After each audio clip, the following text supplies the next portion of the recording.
Roman's father did not want Isabella as a wife, he wanted her as a knife. Vincenzo Duca had already destroyed Roman once, taking the woman he loved and the child he never got to hold. Now he had chosen Isabella for the same purpose, to make Roman care, then punish him for it. The forced marriage was never about money. It was a trap built from debt, fear, and blood. And Isabella was placed in the center of it before she even knew the game had begun. On the night Isabella Quinn became Mrs. Roman Duca, she learned that a white wedding dress could feel heavier than iron chains. The ceremony had ended less than 2 hours earlier. The candles in the private chapel had barely gone cold. The scent of white roses still clung to her veil. The taste of champagne was still sharp on her tongue, though she had only taken one sip because her stomach had been too tight to accept anything more. Her hair was still pinned in soft waves around her face, but a few strands had fallen loose from the long, careful day. The ring on her finger felt too tight, not because it was the wrong size, because it was not a promise. It was a receipt. She stood in the middle of a bedroom that was larger than the whole apartment where she had grown up. The walls were pale. The curtains were silk. The bed looked like something from a magazine. Nobody in her old neighborhood could afford. Everything in the room looked expensive. Nothing in it looked alive. Roman Duca stood near the door, still wearing his black wedding suit. He had not removed his jacket. He had not loosened his tie. He had not even unbuttoned his cuffs. He looked less like a husband and more like a man who had just completed a business transaction and was already thinking about the next one. He watched her without hunger, without warmth, without any of the softness a bride might pray to see on her wedding night. Isabella knew that look. She had seen it in the chapel. She had seen it when he slid the ring onto her finger. She had seen it 3 days before, when she signed the marriage contract in a hotel suite on the 42nd floor of a building owned by one of his companies. Roman Duca did not look at her like a woman. He looked at her like a number. $4 million. That was what her father owed. $4 million in bad investments, hidden transfers, unpaid interest, and lies told to men who did not forgive lies. 3 nights earlier, her father had sat across from her at the dining table with a bottle beside his plate and shame all over his face. He could not look at her when he said it. I owe them $4 million. Isabella had stared at him. She had not cried then either. She had wanted to. God, she had wanted to. The tears had been pressing behind her eyes, like water behind a cracked dam. But she had swallowed them. Them, she asked. Her father wiped his mouth with a shaking hand. The Duca family. The name had changed the temperature in the room.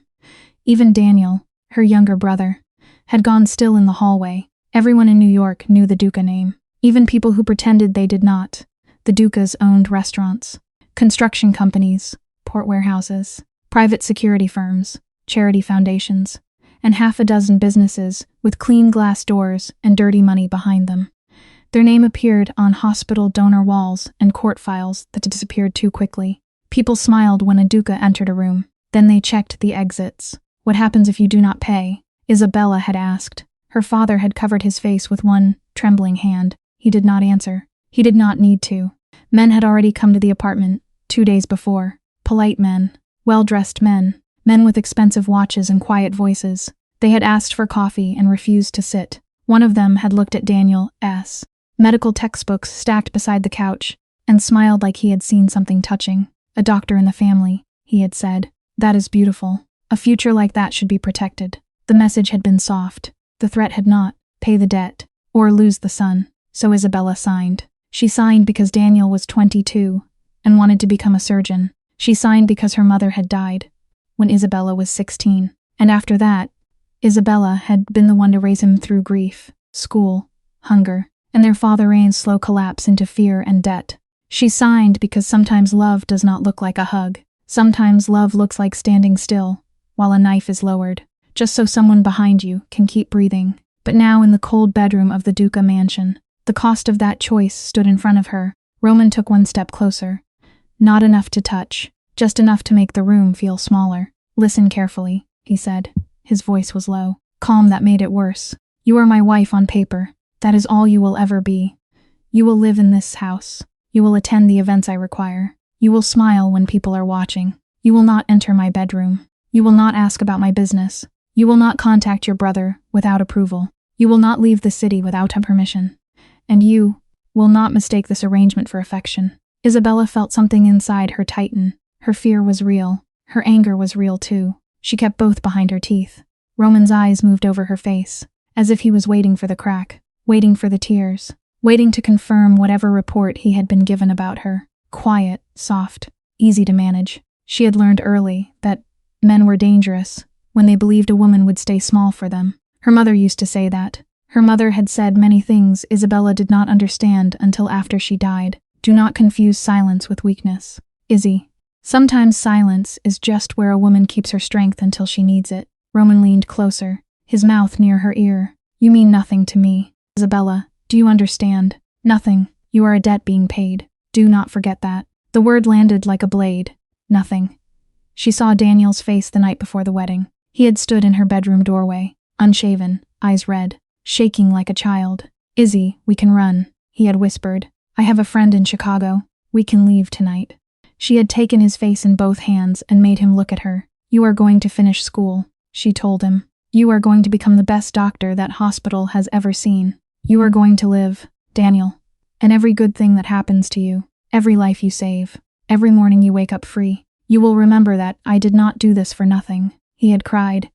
She had held him. Then she had put on a white dress and walked toward a man everyone feared. Now that man stood close enough for her to smell his cologne and the faint trace of whiskey beneath it. Roman pulled back. Do you understand?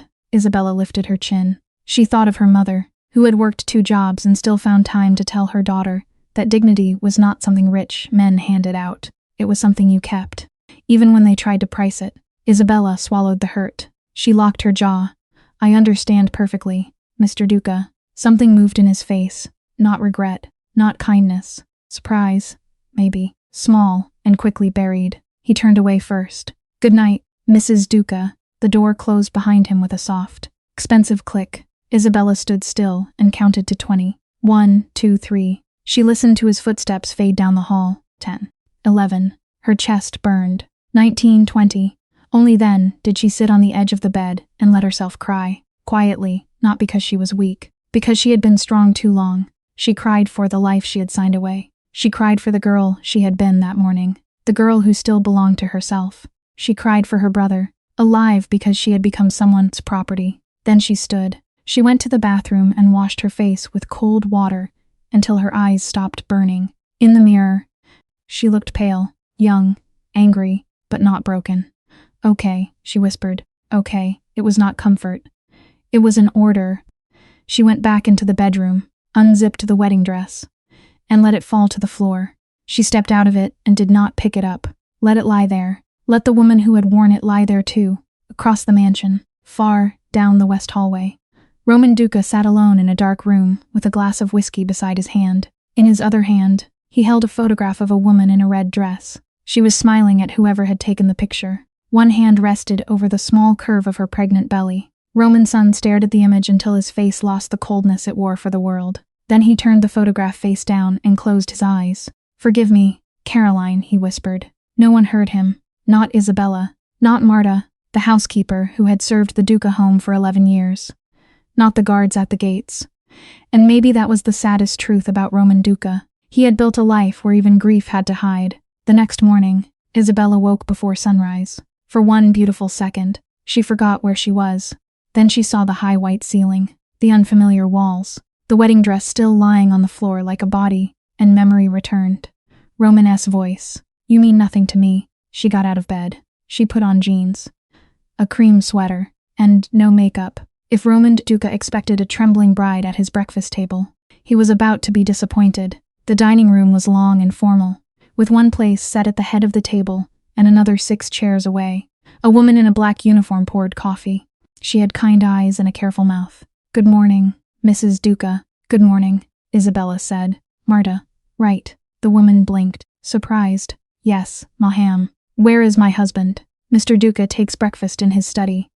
Of course he does. Isabella sat down. Black coffee, please. It is already black. Ma'am, then we may get along. Marta almost smiled. Almost. She stopped herself before it reached her lips, but Isabella saw it. In that house, a near smile was not small. It was information. After 1 piece of toast and half a cup of coffee, Isabella stood and crossed the foyer to Roman's study. 2 guards stood near the wall. They looked through her, as if she were furniture. She did not knock. Roman sat behind a desk large enough to divide countries. He looked up from a tablet. I do not recall inviting you in. I do not recall caring. Silence settled hard between them. One of the guards outside shifted. Roman placed the tablet down. Sit. No. His eyes narrowed. Excuse me, I said. No. Isabella stepped into the room. Her legs were shaking, but her voice did not. You spoke last night. I listened. Now you will listen to me. Roman leaned back. For the first time since she had met him, he looked interested. Not warm, not kind. Interested. You said I am a name on paper. Fine. You said I am a debt being paid. Fine. You said I should not get romantic ideas about this marriage. Trust me, I do not want your bed, your heart, or your pity. But I am not nothing. Not to Daniel, not to myself, not to the mother who raised me before she died. And if you ever speak to me that way again, I will make every public event you drag me to so painful that even your enemies will feel sorry for you. Roman did not move. Isabella did not blink. Do you understand me? She asked. The corner of his mouth shifted. Almost a smile. Almost not. You are not what I was told you were. Then someone lied. Yes, Roman said quietly. Someone did. She turned to leave. Her hand had almost reached the door when he said, Mrs. Duca. She stopped without turning. You will not embarrass me in public. Then don't give me a reason to. She walked out and closed the door gently. She did not slam it. Slamming would have told him he had touched a nerve. Closing it softly told him she had chosen control. She made it to the staircase before her knees nearly failed. She gripped the railing and breathed. Once, twice. Then she laughed, a small shaking laugh, because she had walked into the lion's den, put her hand near the lion's mouth, and the lion had not bitten. Not yet. In the first week of her marriage, Isabella learned the mansion had rules no one explained. Men in dark suits moved through the halls at all hours, sometimes alone, sometimes in pairs. They carried folders, took calls in low voices, and stopped speaking when she entered a room. She learned that Roman did not sleep. At 2 a.m, light glowed under the door of his study. At 3, footsteps crossed the west hall, slow, heavy, controlled. They passed her room and never stopped. She learned the house was not only a mansion, it was an office, a fortress, a courthouse, and a cage. Every camera had a blind spot. Every servant knew more than they said.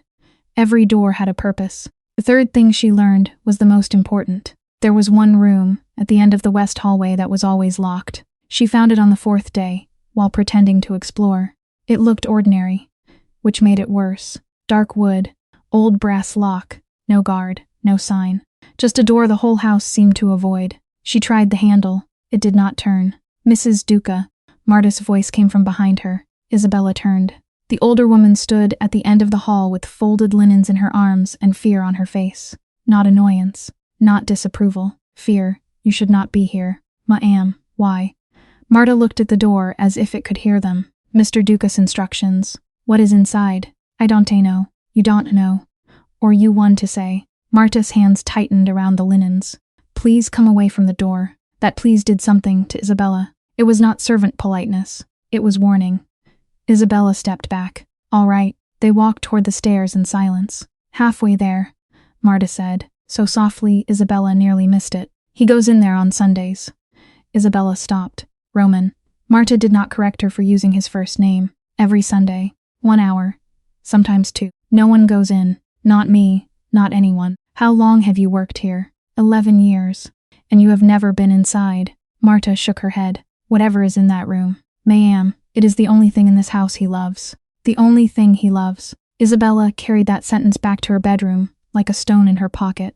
That evening at dinner, Roman sat at the head of the table. Isabella sat 6 chairs away. They ate under a chandelier bright enough to expose every silence. Salvatore Bruno is coming tomorrow night, Roman said. You will attend dinner. Who is Salvatore Bruno? A man whose opinion matters. That is not an answer. It is the only one you are getting. Roman lifted his glass. Wear something dark. Not red. Isabella looked up. Why not red? His hand paused for half a second. Because Caroline wore red. There it was. A name, a door opening just enough to let cold air through. Isabella did not ask who Caroline was. She knew better than to show hunger in front of a man who guarded secrets like loaded guns. She only nodded. Black then. The next night, Salvatore Bruno arrived at 8. He was around 60, with white hair, a soft voice, and eyes that made Isabella think of knives wrapped in velvet. He kissed her hand and called her beautiful. He spoke gently. That made him more dangerous, not less, at dinner. Two of Roman's men sat in silence. Roman watched everything and revealed nothing. Salvatore let the meal move slowly. Soup, wine, small talk about weather, charity committees, and a horse he was thinking of buying.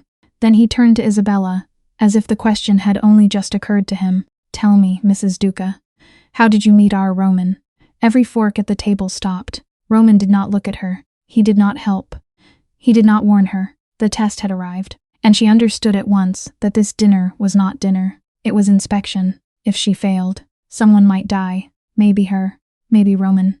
Maybe Daniel in some apartment far away. Isabella smiled. Not too much. Just enough. At the Whitman Gala, she said, last spring. Roman's eyes moved to her face. Salvatore tilted his head. The Whitman Gala. Yes, I was there with my father. Roman was standing near the terrace, looking like he would rather set the building on fire than speak to anyone inside it. One of the men at the table coughed into his napkin. Salvatore's mouth curved. That sounds like him. Isabella warmed her voice. He was rude to me. Was he, unforgivably? And yet you married him. Because the next morning, he sent flowers. Salvatore leaned back. Did he? White roses. Isabella said. She had no idea what flowers Roman would send. She doubted he had sent flowers to anyone in years. But men like Salvatore enjoyed details. Details made lies feel lived in. There was as a note. It said, I was unforgivably rude to you last night. I would like the chance to be unforgivably rude again over dinner. Salvatore laughed. Dry, thin, real enough. Roman, you did not tell me you were charming. Roman's face stayed flat. I try to hide it. Isabella almost looked at him. Almost. She did not. The rest of dinner became a performance. Isabella answered with soft confidence. She let Salvatore believe she was proud, nervous, and very much in love with a difficult man. She learned something important that night. A good lie was not a wall. It was a bridge. You did not need to hide every truth. You only needed to guide people across the truths that served you. When Salvatore left, he kissed her hand again. This time, his grip tightened. You lie beautifully, Bellissima, he whispered. Do not ever do it to me twice. Then he smiled like he had given a blessing and walked out. Roman waited until the front door closed. Upstairs, he said. Isabella walked ahead of him to the study.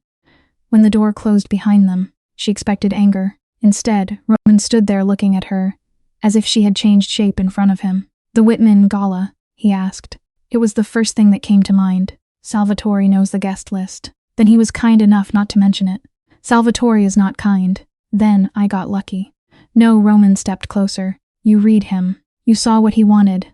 And you gave it to him. That is not luck. Isabella folded her arms. Should I be offended that you sound surprised? I am surprised. Good. Maybe everyone in this house should start lowering their expectations of my obedience. Again, that almost smile touched his mouth. You were extraordinary tonight. The words landed harder than they should have. They were not tender. They were not sweet. But they were the first words he had given her that did not feel like a shove. Isabella looked away. Do not do that. Do what? Make it sound like you see me. Roman's face closed.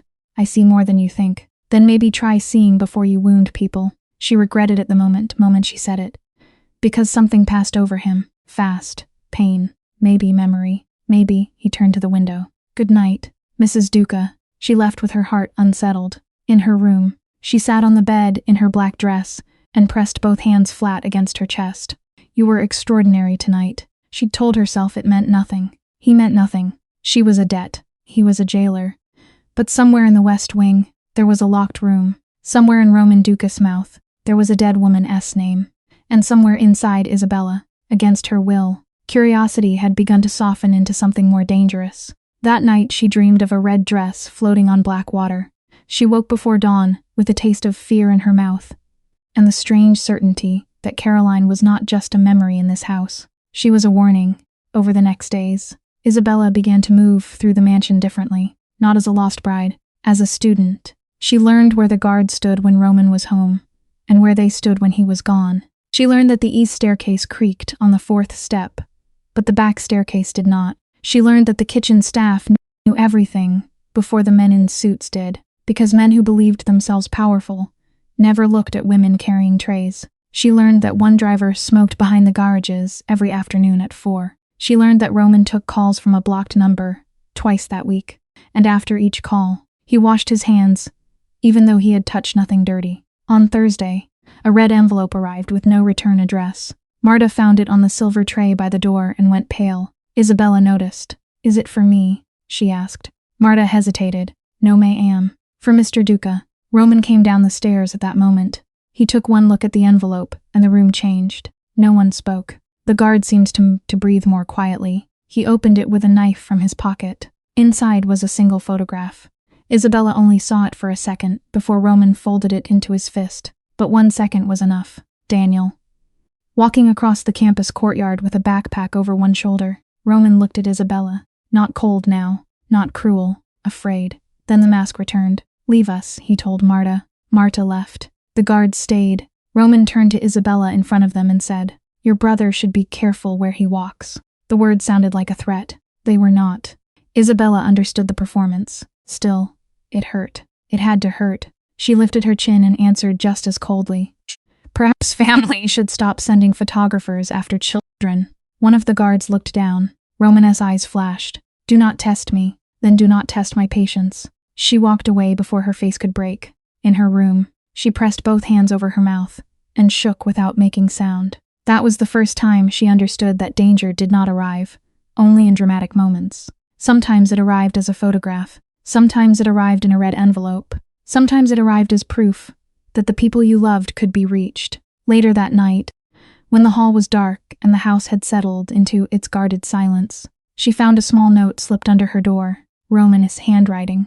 "Daniel has 2 men watching from a distance. He will not see them. He is safe tonight." Isabella read the note 3 times. Then she folded it and placed it under her pillow. She should have hated that she needed comfort from him. She should have hated that the note worked. Instead, she stared at the ceiling until morning and wondered how a man could wound her in public, protect her in private, and still ask her to hate him, like it was the only thing keeping her alive. 2 days later, she saw Marta in the pantry, wiping the same counter again and again. The older woman's hands were steady, but her eyes were not. "What happened?" Isabella asked. "Nothing, ma'am." Marta's hand stilled. She looked toward the door, then pulled her sleeve down, farther over her wrist. Too late, Isabella saw the bruise. Small, purple, finger-shaped. Who did that? Marta's face hardened. A careless man. Whose man? Silence. Isabella did not need the answer. Vincenzo. Marta's eyes flicked up, sharp with fear. "Do not say his name too loudly. In this house. Or in this life." Marta did not smile. Both Isabella felt anger settle in her. Slow. Clean. Useful. "Did he ask about me?" "He asked whether you cry. Whether Mr. Duca visits your room. Whether you receive letters. Whether you speak to the guards." "And what did you say?" "That you are proud. Angry, lonely. That Mr. Duca treats you like an obligation." "Good." Marta looked at her. "Good. That is what he needs to believe." Marta stepped closer. "Mrs. Duca, forgive me. But you are playing near a fire that has burned better people than both of us." Isabella looked at the bruise on Marta's wrist. "Then we should stop pretending the fire is only Roman's problem." Marta stared at her for a long moment. Then her face softened in a way that looked almost painful. "Caroline said something like that once." Isabella went still. "You knew her well." "I served her breakfast every morning for 4 years." Marta looked down. She was kind to people who were paid to disappear into corners. That is rare in houses like this. "What happened to her?" "Marta." The older woman's mouth trembled. She shook her head. "That is not my story to tell. But it is Roman's wound. Yes, and mine." Marta met her eyes. "It may become yours if you are not careful." On Sunday morning, Isabella found out why Marta had been afraid. She did not plan to follow Roman. She told herself she would stay in her room, read a book, drink coffee, and ignore the fact that the clock was moving toward 11. Then she heard his footsteps. She was out of bed before she admitted she had stood. She moved quietly down the stairs and stopped in the shadow of the landing. Roman stood at the locked door with a key in his hand. He did not know she was there. For the first time, Isabella saw him do something human before opening that door. He paused. His shoulders rose and fell with one deep breath. The kind of breath a person takes before walking into a hospital room, before identifying a body, before saying goodbye when goodbye has already happened. Then he unlocked the door and went inside. Isabella stayed where she was. 5 minutes passed. 10, 20. She should have left. She knew she should have left. But then the sound came. A man crying. Not quietly, not with control.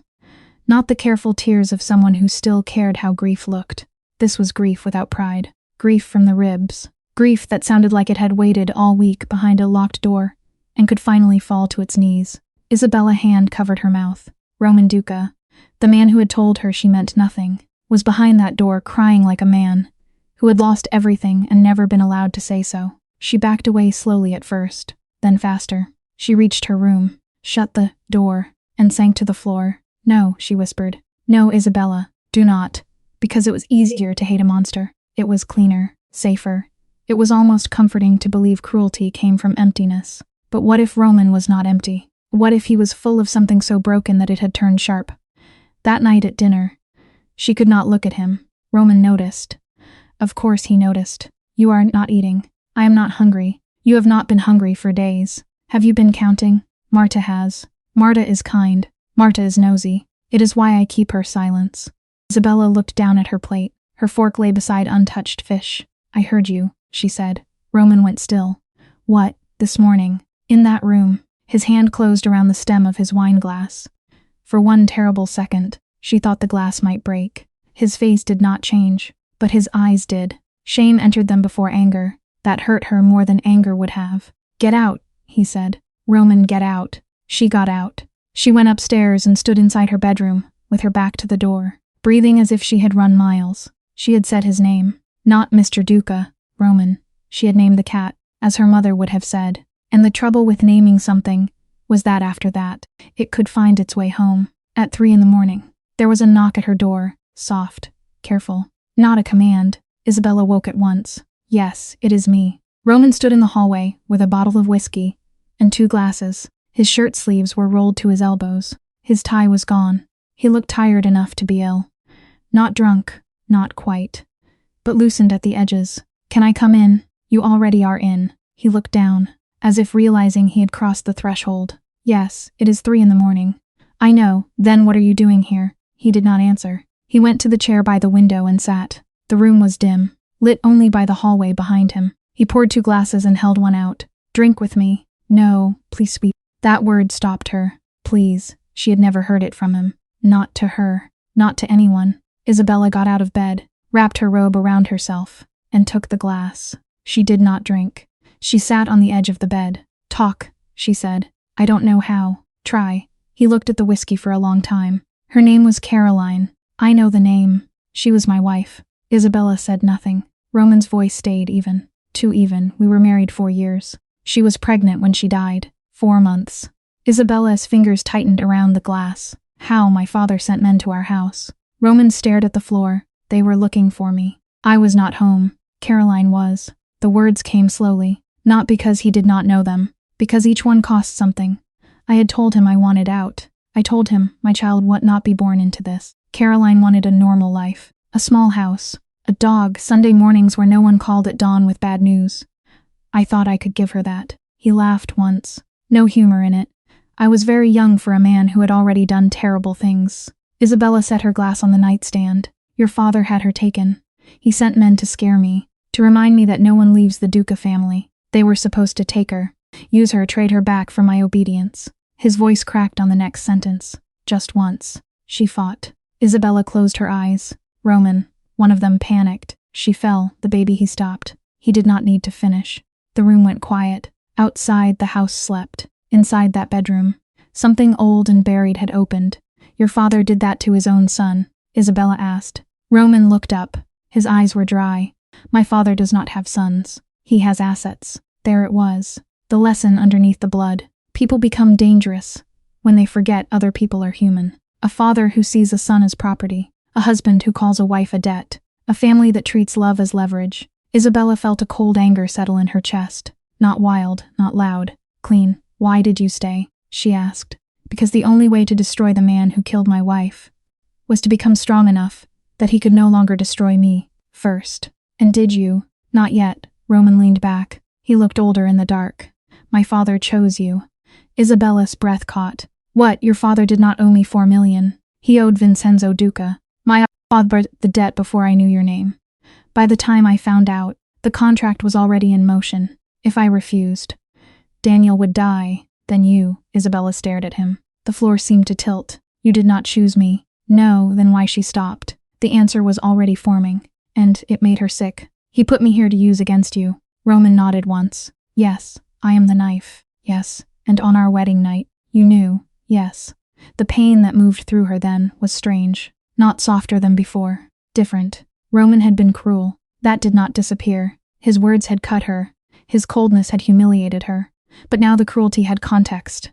And context was dangerous because it invited understanding. At first, Roman said, I was angry. At him, at myself, at the fact that you stood in that dress and I could not tell you that the house you entered had already put a target on your back. Later, when you walked into my study and refused to sit, when you lied to Salvatore, when you said my name, he stopped.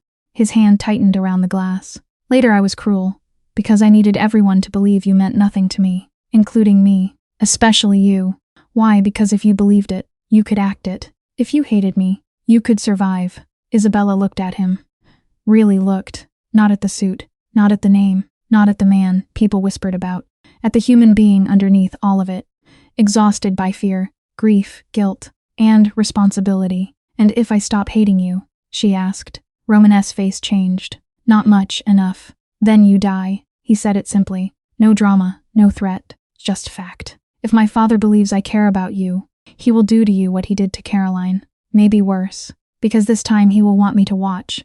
Isabella felt the room close around her. Then why tell me this now? Roman looked at the glass in his hands. Because tonight you said my name like I was a person. She had no answer. I need you to stop, he said. I need you to keep me at the other end of the table.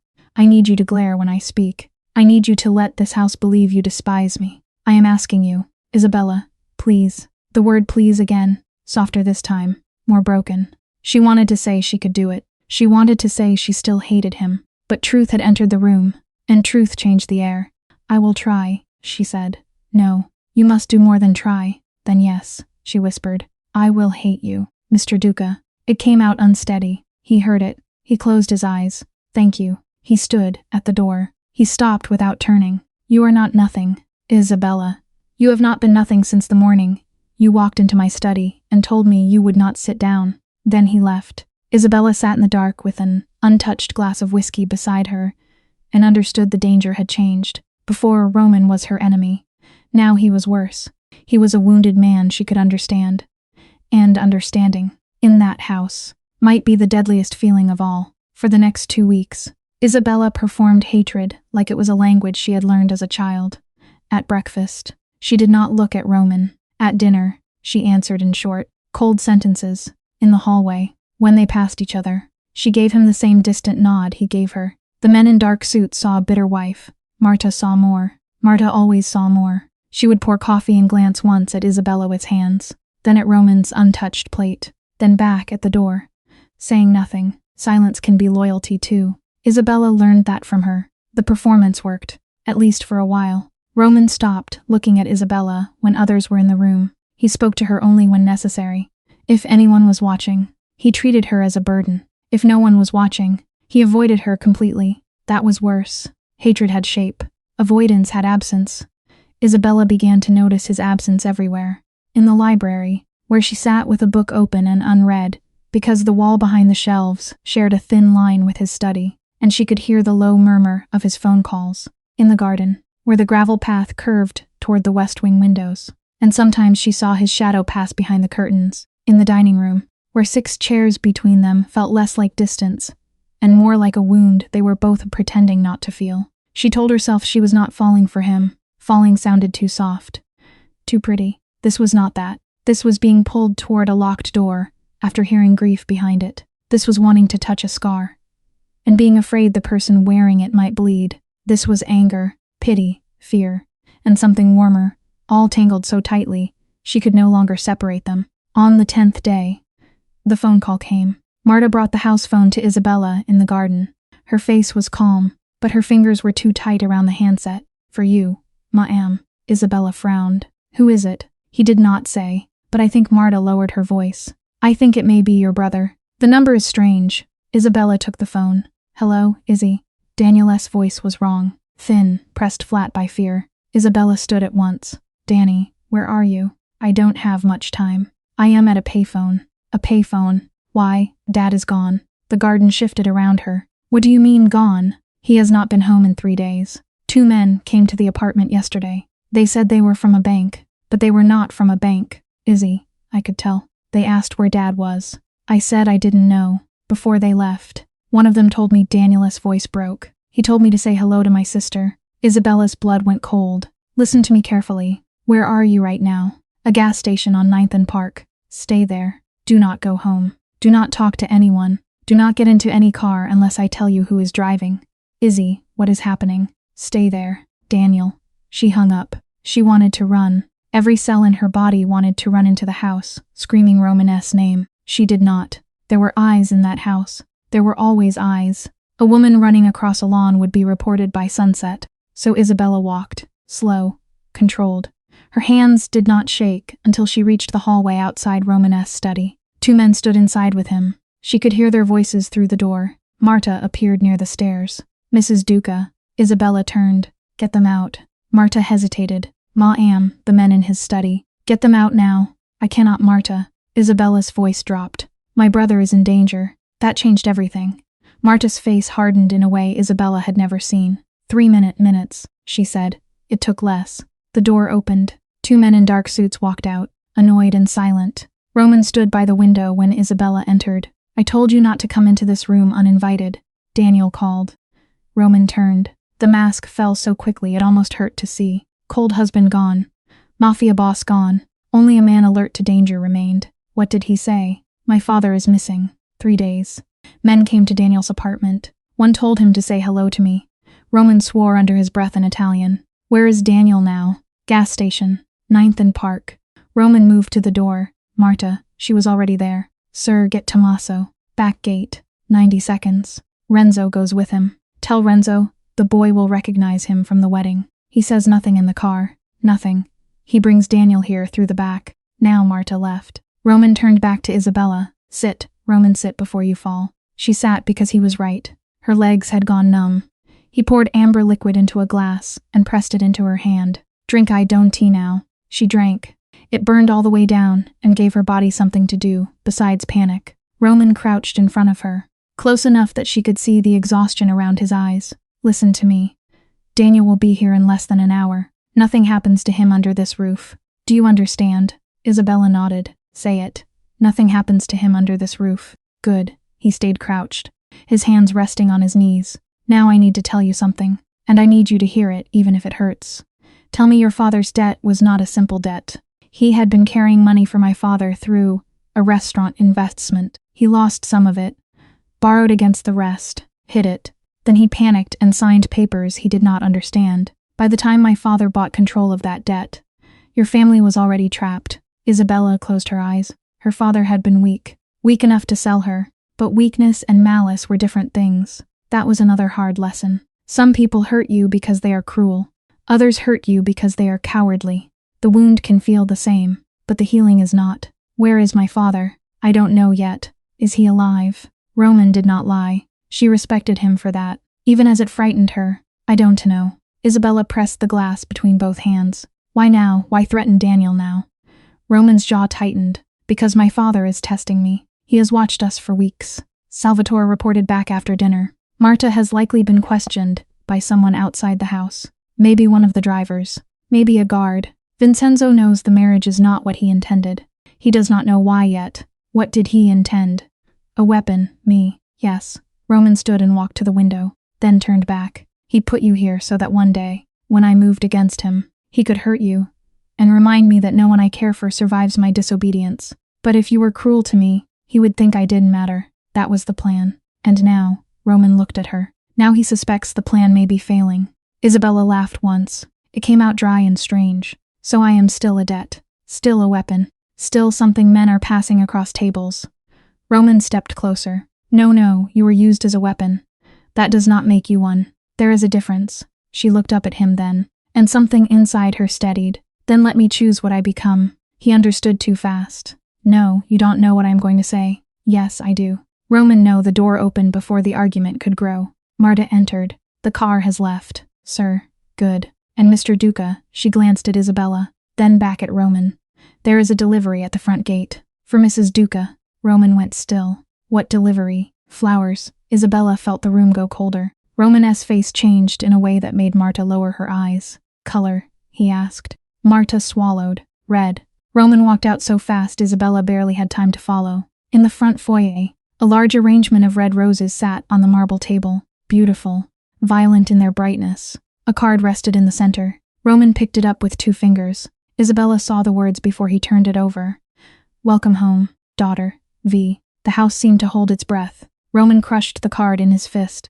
Burn them, he said. Marta nodded. Isabella stepped forward. No, Roman turned. No, do not burn them. Isabella, if he is watching, let him see I kept them. That is exactly what he wants. Then let him think he got it. Roman stared at her. You are not playing this game. I have been playing since the day my father told me Daniel would die. You do not understand my father. Then, teach me. The words sat between them. Marta looked away. But she did not leave. Roman lowered his voice. You think courage is standing in front of danger and refusing to move. Sometimes courage is surviving long enough to fight on a day when the odds are not built to kill you. And sometimes survival means letting powerful men believe you are smaller than you are. Isabella touched one red petal. He thinks I am lonely, trapped, humiliated. He thinks I hate you. You do hate me. Not enough. Roman's breath changed, just slightly. Isabella looked at him. And because Marta was there, because the hallway had ears, because the whole house was a stage, she let her face go cold. But I can make him believe I do. Roman understood. He hated that he understood. We will discuss this later. Fine. In private. Fine. Less than an hour later, Daniel arrived through the back entrance with Renzo. He looked younger than 22. Fear does that. It takes years away. Isabella wanted to run to him, but Roman was in the room, and 2 guards stood near the door, and the performance had to continue, so she crossed the sitting room slowly. Daniel hugged her anyway, hard. She felt his whole body shaking. Are you okay? He whispered. I am fine. You lying? Yes, she whispered back, but you are safe tonight, so let me. Roman stood by the fireplace, arms folded. His face was carved from ice. You will stay here tonight, he told Daniel. Tomorrow you will return to your apartment, only if I say it is safe. You will not call your sister directly. You will not come to this house unannounced. If you need anything, you go through me. Daniel looked at him with open fear. Yes, sir. Good. Isabella hated the fear in Daniel's eyes. She hated that Daniel could not see what Roman had done to protect him. She hated that protection, and cruelty looked so similar from the outside. Later, after Marta took Daniel upstairs, Isabella found Roman in the west hallway, standing outside the locked room. You should rest, he said without looking at her. So should you. He laughed under his breath. I have not rested in years. Then start tonight. He turned. This is not the time. It never is with you. Roman's eyes sharpened. Do not mistake one honest conversation for permission to enter my life. That hurt. He meant it to. Maybe because hurt was safer. Isabella stepped closer anyway. You brought my brother here. Yes, you protected him. Yes, you told me the truth. Some of it. Then tell me the rest. No, why? Because the more you know, the less innocent you are. Isabella almost laughed. Innocent. Roman. I was sold into a marriage to protect my brother from murder. Innocence left before the wedding. He looked away. She softened her voice. Let me help. No, you are doing what you did with Caroline. His face went white. She knew at once she had gone too far. But sometimes the truth sounds cruel, because it is touching the wound directly. Do not, he whispered. I am sorry. No, you are not. I am sorry it hurts. I am not sorry I said it. Roman turned his back to her. His hand rested on the locked door. You know nothing about Caroline. I know. She fought alone. Because you thought hiding her away would save her. He did not move. Do not hide me away. Roman, I would rather survive beside you than be protected into helplessness. A long silence passed. Then he took a key from his pocket and unlocked the room. Come in, he said. The room smelled faintly of cedar, dust and roses long gone. It was not a shrine in the dramatic sense. That made it worse. It looked like a bedroom someone had left for a weekend and never returned to. A red scarf folded on a chair, a framed photograph on the desk, a small wooden crib near the window, covered with a white sheet. Isabella stopped breathing. Roman stood near the doorway, as if he did not belong inside either. I come here on Sundays, because it is the only hour of the week when I let myself remember her, without turning memory into anger. Isabella walked to the photograph. Caroline was beautiful. Yes, but not in a distant way. She looked alive, laughing at whoever held the camera, one hand on her belly. What was your son's name? Isabella asked. Roman closed his eyes. Matteo. Isabella touched the edge of the frame, not the glass. Respect matters in rooms where grief lives. I am sorry, she said. Not because I pity you, because they were human, and what happened to them was wrong. Roman looked at her then. Something in his face broke quietly, not into tears, into trust. That was more dangerous. Vincenzo will want to meet you, he said. Soon. Good. No, not good. He will try to recruit me. Yes, he will offer me a way out. Yes, he will threaten Daniel. Maybe. Then let me prepare. Roman shook his head. If he catches you lying, he will kill you. Then I need to become a better liar. This is not a game. I know. Isabella turned from Caroline's photograph. That is why I am not asking to play. I am asking to fight. Roman stared at her for a long time. What do you want? Names, relationships, weaknesses. Who hates Vincenzo? Who fears him? Who profits from him? Who killed Caroline? Where the legal money touches the illegal money? Which charities are fronts? Which restaurants? Which shipping companies? I do not need to know how to be a criminal. I need to know how to recognize men who think women are furniture. Romanes's mouth moved, almost in grief, almost in admiration. You are very dangerous. No, Isabella said. I am very tired of being handled. A sound came from him then, so small, broken, almost a laugh. The first she had ever heard. He will think you are angry with me. I am good. He will think I want freedom. Do you? Isabella looked at the crib, then at Roman. Yes, but not the kind he can give. Roman stepped closer. And what kind do you want? The kind where no one buys me. No one uses me. No one protects me by silencing me. No one calls me nothing and expects me to believe it. Roman lowered his eyes. I am sorry. She had not expected it, not then, not there. For what? For the wedding night. For the words. For every time I made you smaller because I was afraid someone would notice you mattered. Isabella breathed in. Forgiveness, she had learned, was not pretending harm did not happen. It was deciding whether harm would be allowed to own the rest of the story. I am not ready to forgive all of it, she said. Roman nodded. You should not be. That answer healed more than an apology alone would have. Because respect sometimes begins when someone stops demanding immediate forgiveness for wounds they caused. But I will help you, she said. Not because I owe you. Not because I love you. She paused. Because Vincenzo Duca does not get to decide what I am. Roman held her gaze. Okay, the word was quiet. It changed everything. Okay, we do it your way. That night, Roman sat in the chair by Isabella's window until she fell asleep. He did not touch her. He did not speak. He only stayed. Because she had asked him not to let her fall asleep alone in that house. In the morning, the chair was empty. On the pillow beside her lay a small brass key with a tag tied to it. In Romanet's handwriting, 2 words. Sunday's room. Isabella held the key for a long time. It was small, warm from where it had rested against the pillow. It should not have felt like a promise, but it did. Not a romantic promise. Something more fragile. I trust you with the place where I am least powerful. She put the key in the drawer beside her bed and closed it. Then she dressed in black, went downstairs, and hated Roman at breakfast so perfectly that even Marta almost believed her. Vincenzo Duca came on a Thursday afternoon, which told Isabella something immediately. Dangerous men liked night because it made them theatrical. Powerful men came in daylight because they wanted the world to know they did not need darkness. His car rolled through the front gate at 3, black, polished, driven by Salvatore Bruno. Isabella watched from the foyer window in a dark blue dress, hands folded, face calm. The red roses still stood on the marble table, replaced every few days by Marta under Isabella's orders. The house staff hated them. Roman hated them. Isabella hated them most of all. That was why they stayed. A visible lie is sometimes stronger than a hidden truth. Roman came down the stairs behind her. You remember what we discussed? He asked. His voice was cold because 2 guards stood near the door. I remember many things. Mr. Duca, do not be clever. Then do not insult me. One of the guards glanced away, uncomfortable. Good. Let them see a marriage full of sharp edges. Roman walked past her without another word, but as he passed, his fingers brushed the side of her hand, for less than a second. Not a touch anyone else would notice. Enough. Vincenzo entered like he owned the house because in many ways, he still did. He was older than Isabella expected, but not frail. His hair was silver. His suit was dark and perfect.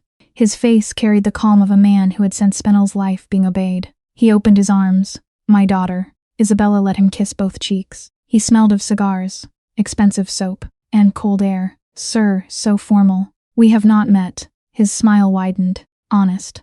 I like that. Roman stood near the study door. You said this would be brief. Vincenzo did not look at him. Leave us. Roman's jaw tightened. No, Vincenzo finally turned. The room changed when their eyes met. This was not simply a father and son. This was a battlefield with blood under the grass. Leave us, Vincenzo repeated. Or must I ask your wife whether you allow her to speak without your hand on her throat? Isabella let her eyes drop, as if ashamed. Roman saw. He understood. He left. The door closed. Vincenzo walked to the sitting room and sat without asking. Isabella followed. Salvatore remained outside the doorway, close enough to hear if voices rose, too far to hear softness. Are you happy here? Vincenzo asked. Isabella folded her hands in her lap. Permission to speak honestly. Always. She let her eyes move toward the door Roman had used. Let her mouth tremble once. Only once. No, Vincenzo leaned back, pleased. Predators like the first scent of blood. No, this is a beautiful house, she said. But a beautiful cage is still a cage. My son is difficult. Your son is ice. Vincenzo watched her carefully. Has he hurt you? Isabella thought of the wedding night. Words could bruise places no one saw. Not in a way that leaves marks. That answer was true enough to be believed. Vincenzo's face softened with practiced sympathy. I feared this. Roman has never been the same since Caroline. Isabella looked down quickly, as if trying to hide jealousy. She is everywhere here. Does he speak of her? No, that is the problem. He does not speak of anything. But there is a locked room. He goes there. The servants whisper. I am expected to compete with a dead woman and obey a living man who cannot stand to touch me. Vincenzo's eyes sharpened. You know about the room. Isabella gave a bitter little laugh. Everyone knows about a door. No one is allowed to open. And have you opened it? There. A trap. Isabella let insult flash across her face. With what key? Roman trusts me with nothing. Not his rooms. Not his time. Not even his anger. Unless someone is watching. Vincenzo relaxed a fraction. Good. You resent him. When do you? Vincenzo smiled. I am not often placed in positions where resentment is useful. Then you are fortunate. And if fortune changed? He asked. If someone offered you a way out? Isabella looked at him then. Hope. Fear. Suspicion. She let all three cross her face in order. No one offers women like me a way out for free. Vincenzo laughed softly. Smart girl. He reached across and patted her hand. Isabella almost pulled away. She did not. She endured it because that was the work. Not obedience. Strategy. Perhaps we can help each other. How? Roman is making foolish business choices. Men are concerned. Families are concerned. He does not listen to me. Maybe he speaks more freely at home. Isabella laughed again, this time colder. Roman does not speak freely anywhere. Then learn where he goes, who he sees, what papers cross his desk. Small things. You want me to spy on my husband. I want you to survive him. And Daniel. Vincenzo's smile did not move, but his eyes changed. A promising young man. Medical school. Yes, it would be a shame for fear to interrupt such a future. Isabella's heart slammed once. She lowered her eyes before rage could show. If I help you, she whispered, my brother is safe. If you are loyal to me, I am loyal to you. It was the kind of sentence cruel men use, because it sounds like protection until you notice the chain. Isabella nodded slowly. Then tell me what you need. Vincenzo sat back, satisfied. There is a good girl. Good girl. Isabella stored the words beside every insult she had ever survived. When Vincenzo left, he kissed her hand. Salvatore opened the door for him. At the threshold, Salvatore looked at Isabella with those knife-soft eyes. Careful, bellissima, he murmured. In this family, even truth has a body count. Then he was gone. Isabella stood in the foyer until the car disappeared through the gates. She kept her frightened face in place. She kept it until the front door closed. Then she walked straight to Romanes's study, entered without knocking, and found him standing behind the desk, with both hands flat on the wood. He bought it, she said. Roman exhaled like he had been underwater. All of it. Enough. Did he mention Daniel? Yes. Roman's face darkened. I will put men near the school. No, not obvious ones. He will see that. Roman looked at her. She saw the war in him. Protect her. Trust her. Control the board. Let her move. You are right, he said, finally. That mattered. He did not say it like praise. He said it like correction accepted. Good. Now teach me. For 4 months. Isabella learned the architecture of power, not the dramatic version. Not guns on tables. Not loud threats. Not men shouting in dark warehouses. The real version was quieter. Ownership papers. Restaurant groups. Construction permits. Charities with warm names and cold books. Shipping companies registered through cousins of cousins. Judges who owed favors. City inspectors who looked away.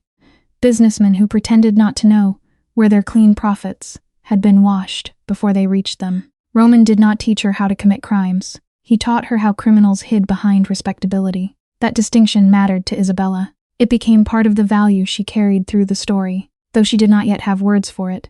Evil survives when ordinary people are trained not to see patterns. Healing begins when someone says, "No, I see what this is," once a week. Isabella met Vincenzo, sometimes at the mansion, sometimes at a private room above an Italian restaurant, where the waiters never wrote anything down, sometimes in a church courtyard after Mass, because men like Vincenzo enjoyed standing near holy things. Each meeting was a test. Each lie required truth inside it. She told him Roman had met with a banker on Tuesday. True. She did not tell him the banker had already agreed to cooperate with federal investigators. She told him Roman argued with an old associate named Belandi. True. She did not tell him the argument was staged for the driver listening outside. She told him Marta disliked her. False, but useful. She told him she was lonely. True. She told him she wanted freedom. True. She told him she hated Roman. That one became harder each time. Vincenzo rewarded her with information because he believed information was control, and control was the only language he trusted. He gave her names, complaints, old grudges. He told stories meant to make Roman look weak, but inside those stories were dates and places, and men who had been present. Isabella remembered everything. At night she and Roman sat in his study, no lights except the desk lamp, and built the case piece by piece. They were careful. No obvious notes. No names written in full. They used books on the shelves as markers. A red ribbon meant danger. A folded corner meant confirm. A brass paperweight turned toward the window meant someone was listening. The first time Isabella left a false appointment in plain view, and Vincenzo's men appeared there within an hour. Roman looked at her across the desk and said, "You were right." She should not have loved hearing that. She did, love. Though remained a word, neither of them touched. It was too bright, too loud, too visible. They lived in stolen minutes. Roman bringing tea to the study without comment because Isabella forgot dinner. Isabella leaving a blanket over the chair, where he sometimes fell asleep at dawn. Their hands brushing over papers, and both of them pretending not to notice. Marta watching from doorways, saying nothing, but once leaving 2 cups instead of 1 outside the study at midnight. There were close calls. The first came in the 3rd week. Vincenzo asked Isabella about a man named Aldo Serrano. Roman had told her Aldo controlled a chain of waste disposal. Companies used to move cash and sometimes bodies, but Vincenzo gave her the wrong detail on purpose. Roman met Serrano at the docks last Tuesday. Vincenzo said over coffee, "Did he mention it?" Isabella knew Roman had not met Serrano at the docks. He had met a different man at a lawyer's office, and the false dock story had been planted to find a leak. If she corrected Vincenzo too quickly, he would know Roman had taught her too much. If she agreed too easily, he would know she was inventing. So she looked irritated instead. Roman does not tell me where he goes. Vincenzo watched her. But you listen. I listen because no one speaks to me. That is different. He smiled. And what did you hear? I heard Belandi's name, not Serrano. But I also heard someone say the docks were too visible now. I assumed it was business. Or another woman. With Roman. Who can tell? Vincenzo laughed. Suspicion passed. Isabella went home and threw up in the bathroom, because fear had nowhere else to go. Roman found her sitting on the floor, 10 minutes later, her back against the tub, face damp. He did not touch her without permission. He crouched at the doorway. "May I come in?" She nodded. He sat on the tile across from her. "What happened?" She told him. When she finished, he looked at her for a long time. "You saved the Belandi channel." "I nearly ruined it." "No, you adapted." "I am tired of adapting." "I know." His voice was so soft that it hurt. She closed her eyes. "Do not be kind to me right now. I will cry." "Then cry." "I don't have time." Roman said nothing. He only stayed. That was another lesson. Sometimes healing is not advice. Sometimes it is someone sitting on a bathroom floor and not asking you to be stronger than you are. The second close call came through Daniel. Vincenzo sent a man to approach him near the medical school library. The man offered help finding their father. Daniel, still frightened but not foolish, walked away and called the number Roman had given him. Isabella did not hear until that night. Roman told her in the study, "He is safe. You should have told me sooner. You were with Vincenzo. That is exactly why you should have told me. I did not want you shaken. I am not glass." "No," Roman said. "You are not." The apology was in the way he said it. Isabella sat down slowly. "I need to hear his voice." Roman hesitated, then placed a secure phone on the desk. 5 minutes. Daniel answered on the second ring. "Izzy." She closed her eyes. "I'm here." Are you safe? Are you? I asked first. She smiled despite everything. I am as safe as I can be. Daniel was quiet. Then, do you love him? Isabella opened her eyes. Roman stood near the window, pretending not to hear. He heard. Of course he heard. That is not a simple question, she said. That means yes. Danny, does he love you? Roman turned slightly. Isabella looked at his back. That is an even less simple question. Daniel sighed. Just don't it disappear inside his life. Okay, Mom used to say love should not make you smaller. Isabella's throat tightened. There it was. The human lesson she needed most. Love is not ownership. Love is not silence. Love is not asking someone to survive by becoming less visible. I remember, she whispered, one day after the call. Roman did not speak for a long time. Then he said, your brother is wise. He had a good sister. He did. Has. Isabella corrected. He has a good sister. Roman turned. Yes, he has. The third close call came with Marta. One afternoon, Isabella returned from Vincenzo's restaurant meeting and found the older woman in the pantry, holding the edge of the counter with both hands. There was a bruise forming on her wrist. Not large, not dramatic, but Isabella saw it. Who did that? Marta pulled her sleeve down. No one. Marta. The woman's eyes filled, though no tears fell. A driver asked questions. Whose driver? Marta did not answer. She did not need to. Vincenzo was tightening the ring. Isabella wanted to go to Roman immediately. Marta caught her arm. No, if you react now, they will know I told you. He hurt you. He warned me. There is a difference in this house. Isabella looked at the bruise and felt fury rise. That is not a difference that matters. Marta's face softened. It matters if we want to survive until it is over. That night, Isabella did not tell Roman directly. Instead, she moved the brass paperweight on his desk toward the window. Someone is listening. Then she placed a folded white napkin beneath Marta's coffee cup the next morning. Confirmed threat. Roman saw both. At dinner, he spoke sharply to Marta, in front of 2 guards, for letting the wine breathe too long. Marta lowered her eyes and apologized. Isabella hated him for doing it. Then she saw one of the guards relax, satisfied that Marta was still only staff, still not trusted, still not important. Later, Roman arranged for the driver who had hurt Marta to be reassigned to a warehouse job under federal observation. He did not tell Marta. Marta found out anyway. She always did. The 4th close call was the worst. Vincenzo gave Isabella a sealed envelope. Put this in Roman's desk, he said. Left drawer. He will know what it means. Isabella took it with a shaking hand, because fear was expected. Inside, she knew, was a trap. If she told Roman directly and Roman reacted too soon, Vincenzo would know she had warned him. If she did nothing, the envelope might contain something that could harm him. She carried it home in her purse like a burning coal. That evening, under the eyes of 2 guards, she walked past the west hallway and placed a single red rose in front of Sunday's room. Then she went to dinner and argued with Roman about nothing. She called him cold. He called her ungrateful.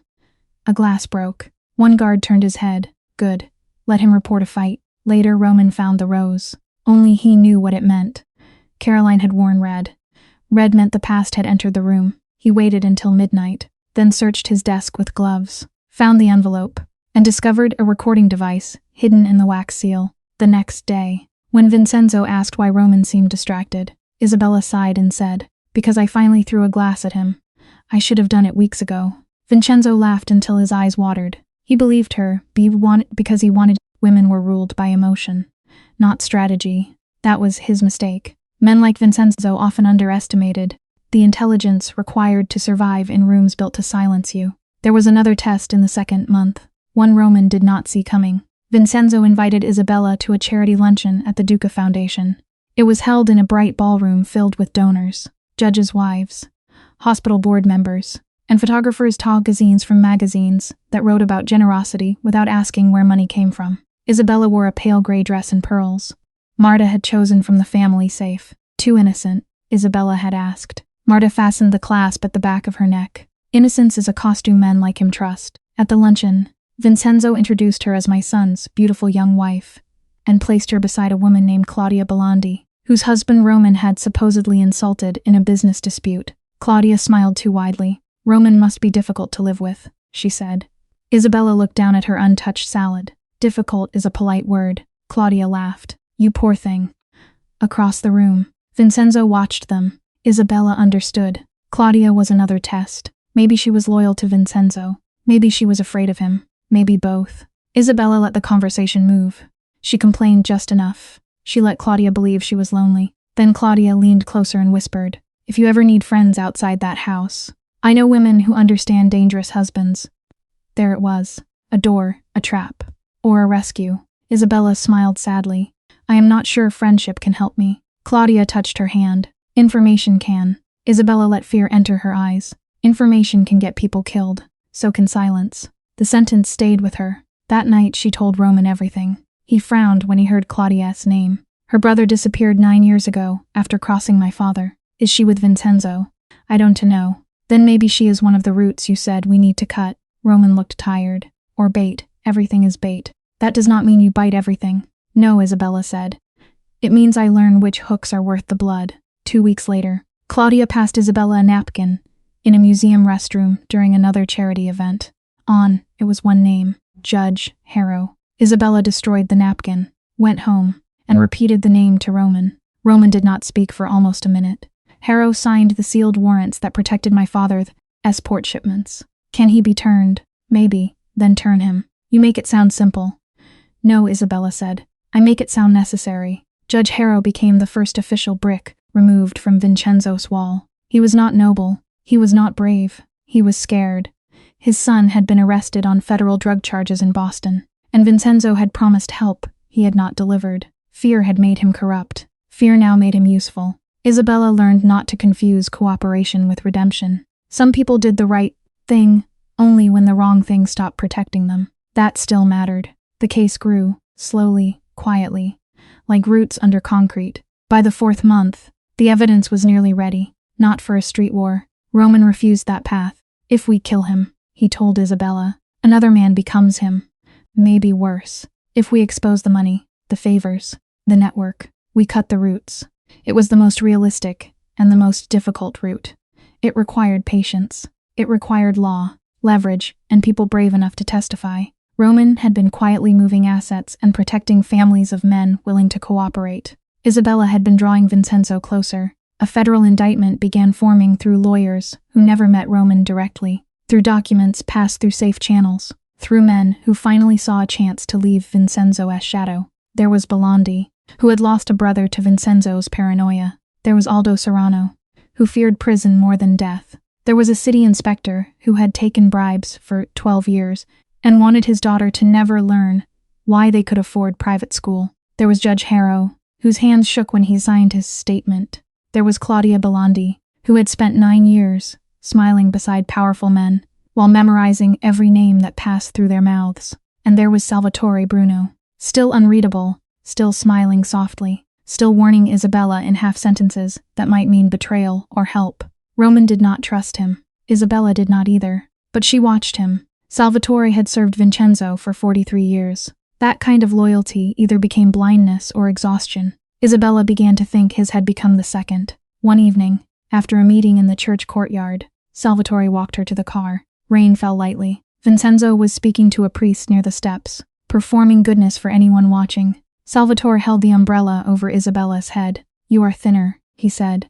"That sounds almost like concern." "It is observation, like Roman." Salvatore's mouth curved. "No, Roman observes because he fears missing danger. I observe because I spent my life beside it." Isabella looked ahead. "And did you never think to step away?" "Many times." "Why didn't you?" "Cowardice. At first, then habit, then the belief that it was too late to become a better man." The rain tapped the umbrella. "Is it?" Isabella asked. Salvatore did not answer right away. "That is what I am trying to find out." Then he opened the car door for her and said, louder, "Your husband does not deserve your loyalty." Vincenzo glanced over. Isabella lowered her eyes and climbed into the car. Later that night, she told Roman. He paced the study once, then twice. "Salvatore is dangerous. Everyone in this story is dangerous. Not like him. He is tired. Tired men can still pull triggers. So can loyal ones." Roman stopped. "Do not trust him, because you want one monster to have a conscience." Isabella held his gaze. "I don't. I trust patterns. Salvatore has warned me 4 times when he did not need to. Or he's building your trust for my father." "Yes, that is possible." "Then why risk it?" Isabella looked at the wall of books, at the small marks they had left like invisible prayers. "Because dismantling a kingdom requires someone inside the throne room." Roman came close then. close enough that the argument became something else. When this is over, he said. No, Isabella, no promises we cannot carry safely. He closed his mouth. She saw it hurt him. It hurt her too. When this is over, she said more softly, ask me something real. I already know what I want to ask. Then survive long enough to ask it. He raised his hand as if he might touch her face. He stopped an inch away. The distance between his fingers and her skin felt like a whole world. I am trying, he said, to survive. To deserve the question. Isabella closed her eyes. There were so many things she could have said. That he already did, that he did not. That deserving was not a single act but a long road of choices. Instead, she stepped back because the door was not locked. Because the hallway had ears. Because love in that house had to be hidden under layers of anger and timing and fear. Then keep trying. Mr. Duca, she said loudly enough for anyone outside to hear. Roman understood. His face became cold. Leave my study. Gladly, she left shaking. In the hallway, Marta stood with a stack of towels she clearly did not need. Are you all right? Ma am. Isabella looked at her. No, Marta nodded once. Good. People who are all right in this house are usually lying. The final test came the next evening. Vincenzo invited Isabella to dinner alone. Not at the restaurant. Not at the mansion. At his own house. Roman said no. Isabella said yes. They argued for an hour. Quietly, because the house had ears. He will ask you to prove loyalty, Roman said. Then I will. He may ask you to betray me. Then I will pretend to. He may ask for something you cannot give. Then I will give him something else. Roman slammed his hand on the desk. Not at her. At helplessness. I cannot lose you. There it was. The forbidden sentence. Not love, close enough to burn. Isabella crossed the room and took his hand. Then do not make my courage useless by being afraid of it. He looked at their joined hands. I am afraid, because courage does not make you bulletproof. No, she said, but fear does not make me safe. That night, she went to Vincenzo's house wearing black, not red, never red for him. Salvatore opened the door. Bellissima, he said. You look like a widow. Isabella smiled faintly. Not yet, his eyes flickered. Maybe warning, maybe admiration. Dinner was served in a private room with dark wood walls and no windows. Vincenzo was affectionate at first, too affectionate. He asked about her sleep, her brother, Roman's temper. He asked whether Roman still kept the west room locked. Isabella let bitterness guide her face. He gave me a key, she said. Vincenzo's eyes sharpened. Salvatore's cup paused halfway to his mouth. Did he? Vincenzo asked. Yes. And what did you find? Isabella looked down. A museum of a dead woman. That must have hurt. It did. Did you touch anything? Another trap. If she said no, she was too respectful. If she said yes, he might know what was inside. Isabella lifted her eyes. I touched the crib. Vincenzo watched her. Why? Because I wanted to know what kind of woman I was losing to. The room went quiet. It was cruel. It was believable. It was also partly true in the ugliest corner of her heart. Vincenzo smiled. And what kind was she? Isabella let her mouth twist. Loved. Vincenzo leaned back, satisfied. He believed jealousy more than loyalty. Most men like him did. Then coffee came, and the room emptied. Only Vincenzo, Salvatore, and Isabella remained. Vincenzo placed a small folder on the table. Tomorrow night, he said. Roman will meet a man named Belandi at the old customs warehouse. Isabella kept her face still. Belandi was one of Roman's allies. The warehouse had been mentioned 3 weeks earlier as a possible trap. How do you know? Because you will tell him to go there. Isabella let confusion show. Me, he trusts you more than he admits. Vincenzo smiled. Do not insult me by denying it. The air changed. The mask was thinning. Isabella took a slow breath. If he trusted me, I would not be here. Vincenzo's hand struck the table. Not loud enough. Do not play stupid with me. I have tolerated your little tears, your little complaints, your lonely wife act. Now I need proof. Salvatore looked down at his coffee. Isabella understood then that even he was not fully comfortable. That mattered. What proof? She asked. Vincenzo slid the folder closer. Inside was a photograph of Daniel, leaving the medical school library. Isabella's vision blurred at the edges. She forced it clear. You promised he was safe. He is safe as long as you are useful. And if I refuse, then tomorrow morning, your brother's professors will wonder why he did not come to class. Isabella looked at the photograph. Daniel in a gray hoodie, backpack over one shoulder, unaware of the camera. Rage rose so fast she almost choked on it. She made herself cry instead. One tear, then another. Vincenzo softened. He preferred tears. Tears confirmed the story he had written for her. "Tell Roman to go to the warehouse," he said. "Tell him you heard something. Tell him you are afraid. He will come if he thinks he is saving you." Isabella covered her mouth. "And what will happen to him? That is not your burden. He is still my husband. He is your prison." Isabella closed her eyes. When she opened them, she let the last wall fall in her face. Not the real wall, the one Vincenzo needed to see. "If I do this," she whispered, "Daniel leaves New York tonight. You never touch him again." Vincenzo smiled. "Done. And me. When Roman is gone, you will be free." Isabella nodded slowly. She reached for the folder with trembling fingers. "Then I will do it." Vincenzo stood and kissed the top of her head like a blessing. Isabella endured it. That was the hardest thing she had done since the wedding night. Harder than lying. Harder than fear. To let a cruel man mistake your restraint for surrender is a special kind of violence. But she endured it because Daniel was alive. Roman was waiting, and the trap had finally shown its shape. As she left, Salvatore walked her to the door. He handed her coat over. Quietly, without looking at her, he said, "There are 2 cars on your street tonight." "Not one." Isabella's hand paused in the sleeve. "Why tell me?" she whispered. His eyes flicked toward the room where Vincenzo remained. "Because some kings mistake loyalty for blindness." Then he opened the door. Isabella walked into the cold night and did not look back. She did not go straight home. That would have been expected. Instead, she had the driver take her to the cathedral, where she stepped out under the excuse of lighting a candle for her mother. One of Vincenzo's cars waited across the street. The second one parked half a block behind. Inside the cathedral, the air smelled of wax and old wood. Isabella walked to the side chapel, knelt, and folded her hands. She did not pray in words. She had too many. A woman in a gray coat sat 2 rows behind her. "Claudia Belandi."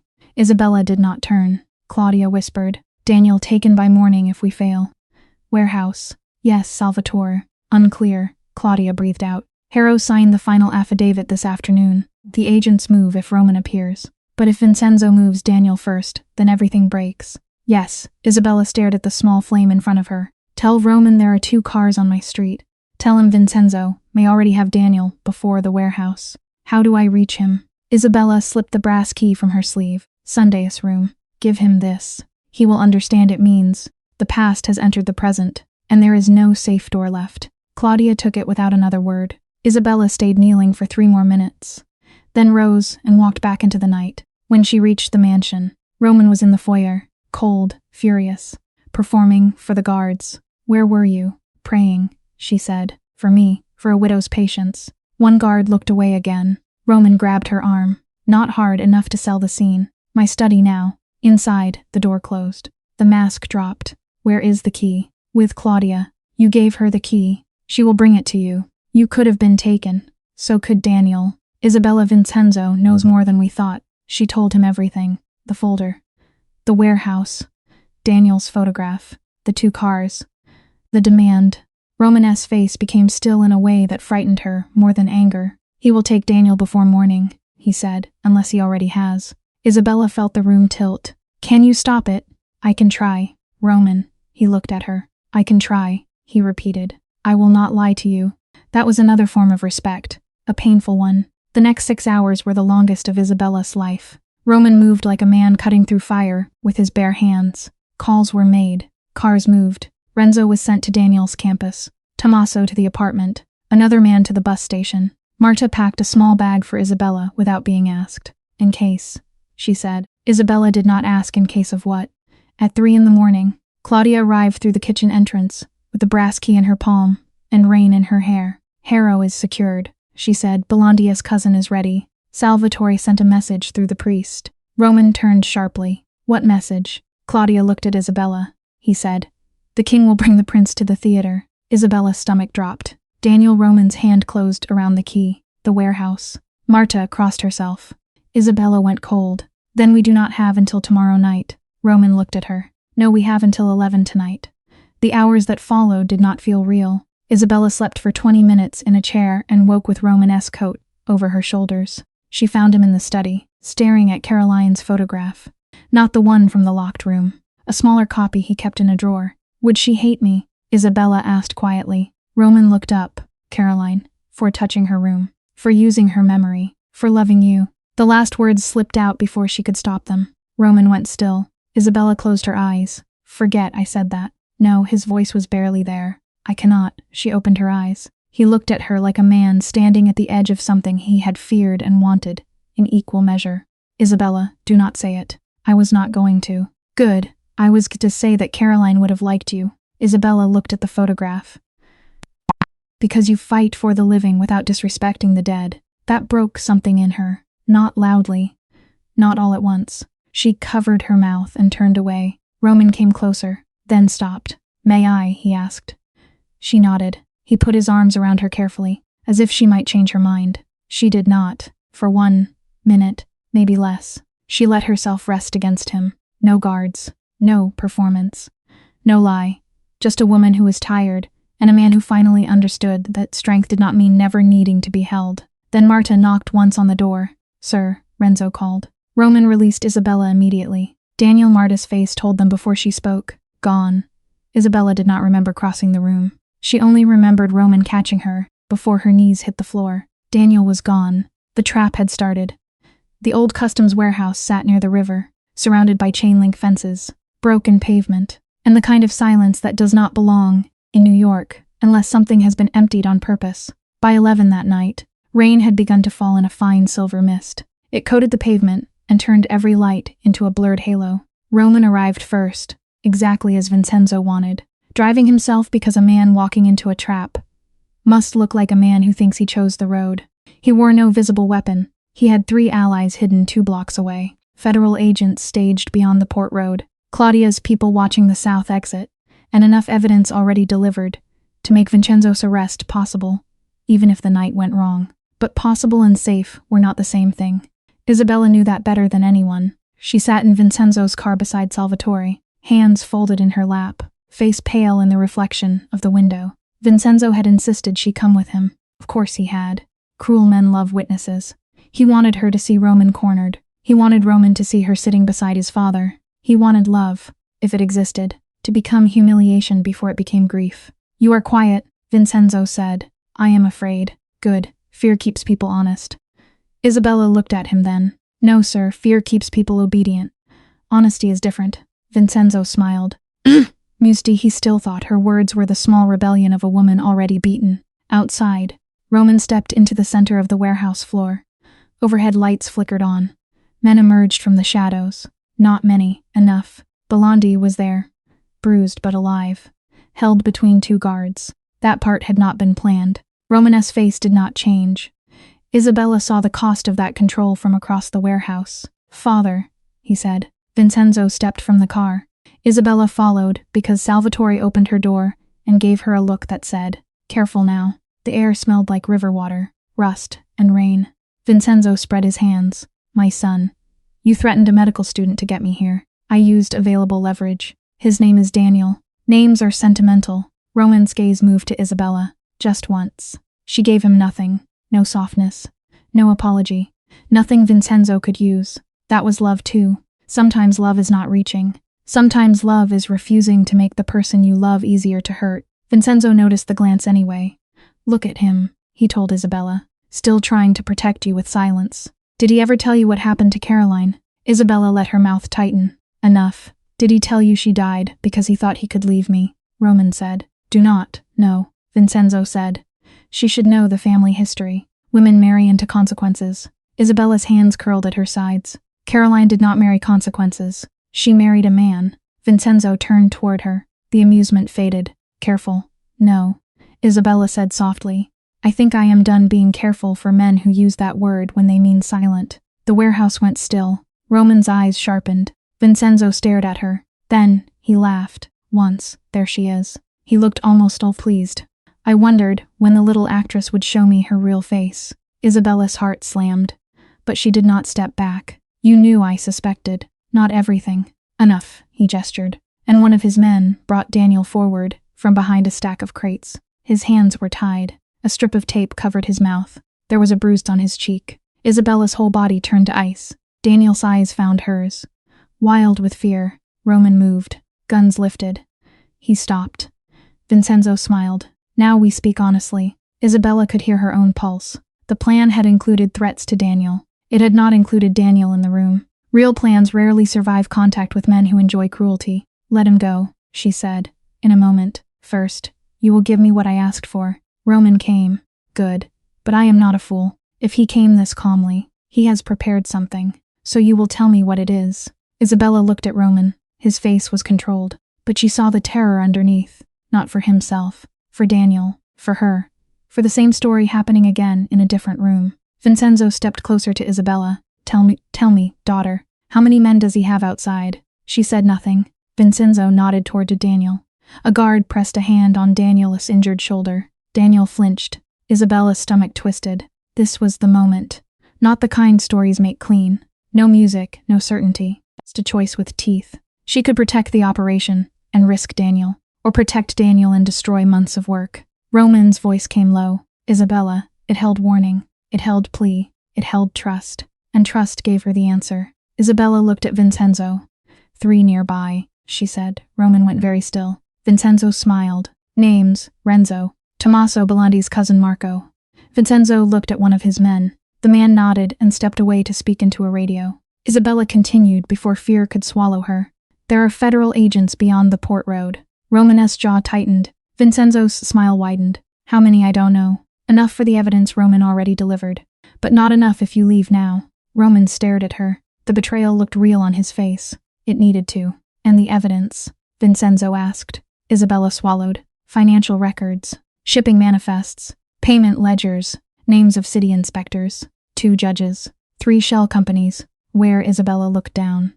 With Salvatore. The silence after that was not clean. It was explosive. Vincenzo turned slowly toward Salvatore. Salvatore did not move. For the first time. The old man with the soft eyes looked tired. Is that true? Vincenzo asked. Salvatore sighed. Not exactly. Then he took a small recorder from inside his coat and pressed a button. Isabella's voice filled the warehouse. If I help you, my brother is safe. Then Vincenzo's. If you are loyal to me, I am loyal to you. Another recording. Vincenzo ordering the warehouse trap. Another. Vincenzo naming Judge Harrow. Another. Vincenzo listing shell companies he believed Isabella was too frightened to understand. Another Vincenzo laughing about Caroline. Roman closed his eyes for half a second when he heard that last one. Not because he did not know. Because knowing and hearing are different wounds. Vincenzo stared at Salvatore. Salvatore's face did not change. Me, after 40 years. 43. Why? Salvatore looked at Isabella. Then, Roman. Then back at Vincenzo. Because I watched you mistake fear for respect. Until even I grew tired of kneeling. In the distance, sirens began. Not loud yet. Growing, Vincenzo's face hardened. Kill the boy. Time changed. Roman lunged. Isabella moved too.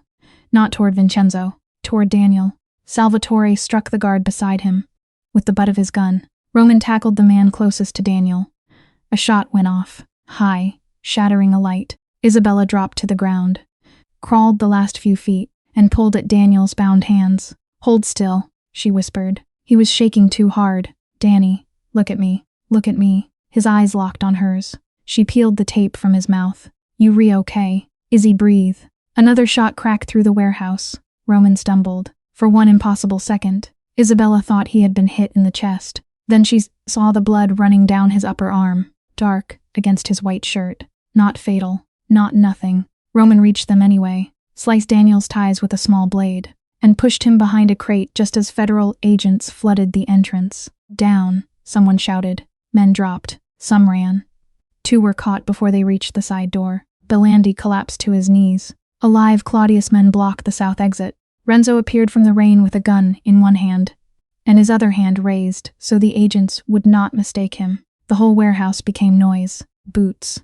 Orders. Sirens, rain hitting broken skylights. Isabella held Daniel against her with one arm and pressed her other hand over Roman's bleeding sleeve. You are hurt. Roman looked at her. So are you. She looked down and realized there was a thin red line across her forearm from broken glass. She had not felt it. Not badly. Neither am I. Liar, he almost smiled. Almost Vincenzo did not run. That was his pride. He stood in the center of the warehouse as agents surrounded him, as if he could still turn arrest into ceremony. His eyes found Roman. You think this frees you, he said. Roman walked toward him slowly. No, Vincenzo smiled. Good. You are not stupid. It does not free me, Roman said. It stops you. For the first time. Vincenzo's face flickered. I made you. Roman looked at him, and Isabella saw the boy he had been, the husband he had lost, the father he never got to become, and the man standing now among the wreckage of inheritance. Yes, Roman said, and I survived you. There is a difference. Vincenzo turned to Isabella. And you, I offered you freedom. Isabella stood, Daniel behind her, her hands still shaking. No, you offered me a different cage and called it mercy. You were nothing before this family. The old sentence, the old poison. Not from Roman this time. From the man who had taught Roman how to use it. Isabella stepped closer. I was a sister, a daughter, a woman with a life, a person. I was never nothing. You only needed me to believe that, so you could use me. Vincenzo's mouth twisted. You think dignity protects you? No, Isabella said. But losing it destroys people long before death does.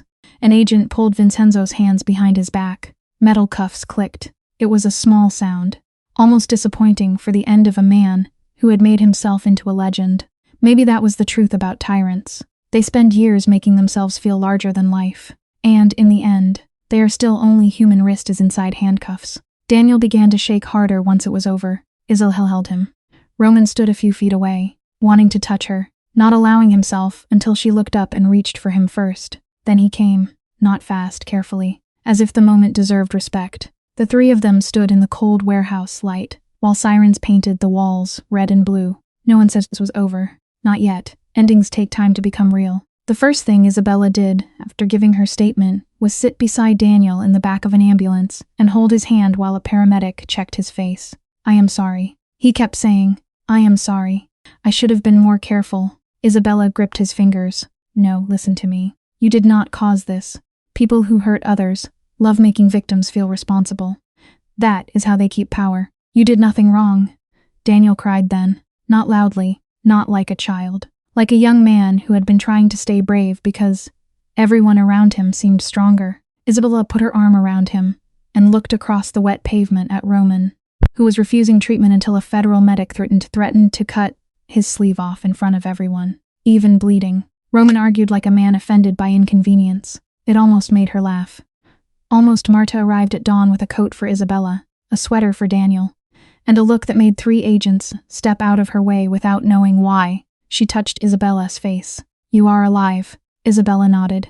Marta turned to Roman. You are bleeding on your shirt. Roman looked down. So I am. Sit down before I make you. Daniel stared at her. Can she do that? Isabella smiled for the first time in what felt like weeks. Yes, Roman sat. The months after Vincenzo's arrest were not simple. Stories often rush past healing because pain is dramatic and recovery is quiet, but quiet is where people become whole. Isabella testified privately. Daniel went back to medical school in another state, under a different security arrangement, angry at first that his life had been moved again, then grateful when he could finally sleep. He called Isabella every Sunday evening. At first, the calls were careful. They talked about classes, weather, the cafeteria, coffee, anything except the warehouse. Then one night, Daniel said, I keep dreaming, I am back there. Isabella sat on the kitchen floor, because the truth deserved a place to land. I know, do you? Yes. Does it stop? Isabella looked toward the hallway, where Roman was speaking quietly with a lawyer. Not all at once. But it changes. The dream becomes a memory. The memory becomes a scar. The scar stays, but it stops bleeding every day. Daniel was quiet. Did someone tell you that? No, Isabella said. I am learning it with you. Marta left the mansion with them, not as a servant, but as family by choice. At first, she resisted. I have work, she said. Isabella looked at her. You have spent 11 years taking care of people and rooms that did not take care of you. Marta's eyes filled. This is my home. Roman stood behind Isabella and said softly, then let us build one that does not require you to be invisible. Marta looked away, but she came. Salvatore entered protection and sent Isabella one letter. It said only, some debts cannot be paid. Some can be corrected. She kept it in a drawer. Claudia Belandi testified and then disappeared to Oregon, where she opened a small art gallery under her mother's last name. Judge Harrow resigned before indictment, then cooperated fully because fear had finally changed sides.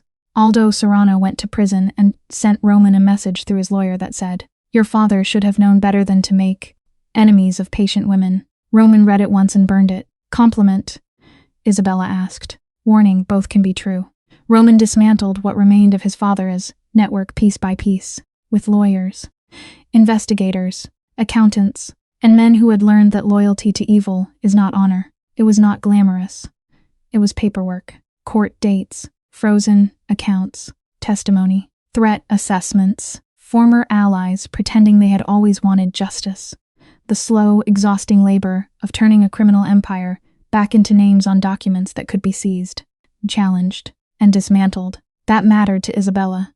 Real justice was often less cinematic than revenge, but it lasted longer. Roman sold the mansion. The day they walked out, Isabella paused in the west hallway. Sunday's room was empty now. Caroline's photograph had been moved to a new place. Not hidden, not worshipped.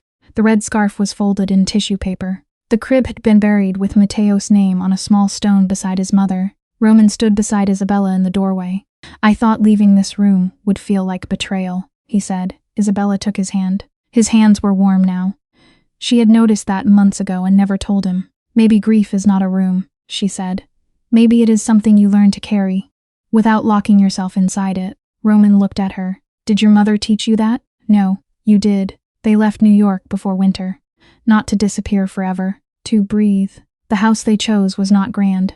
It had a porch, a kitchen with yellow light, and neighbors who waved without knowing their history. There were no men in dark suits, no locked wings, no red roses unless Isabella bought them herself from the market. And for a long time, she did not.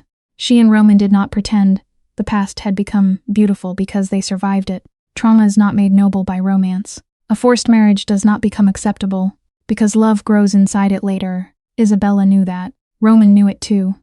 That was why he did not ask her to remain his wife when the legal danger ended. He brought the papers himself one morning and placed them on the kitchen table. "Annulment," he said, "or divorce, if that is what the court prefers. The lawyers can handle it quietly." Isabella looked at the folder, then at him. "Is this what you want?" "What I want is not the first question." That answer mattered. It told her he had learned. "What is the first question?" "What you choose." She sat with those words for a long time. Choice. Such a small word for something she had once lost completely. "I don't want to decide today," she said. "Then we'd on tea. And if I decide to leave?" Roman's face changed, but he did not reach for her. "Then I help you pack. I make sure you have everything you need, and I do not punish you for wanting a life that belongs only to you." Isabella cried then, not because she wanted to leave, because someone had finally understood that love without freedom is just another room with a lock. Spring came slowly. Daniel visited during his break and slept 12 hours the first night. Marta made too much food and pretended not to cry when he hugged her. Roman stood awkwardly in the doorway until Daniel looked at him and said, "Are you going to stand there like a haunted painting? Or are you going to help me carry my bag?" Isabella froze. Roman blinked. Then, for the first time in front of Daniel, he laughed. "Not much, enough." Daniel heard it. So did Marta. So did Isabella. It was a small sound, but in that house, small sounds mattered. That weekend, Daniel and Roman fixed a loose porch railing together. Neither of them knew exactly what they were doing. Marta watched from the kitchen window and muttered that men treated tools like arguments. Isabella sat on the steps with coffee and listened to her brother talk about anatomy exams, while Roman held a box of screws, like he had been assigned a mission of national importance.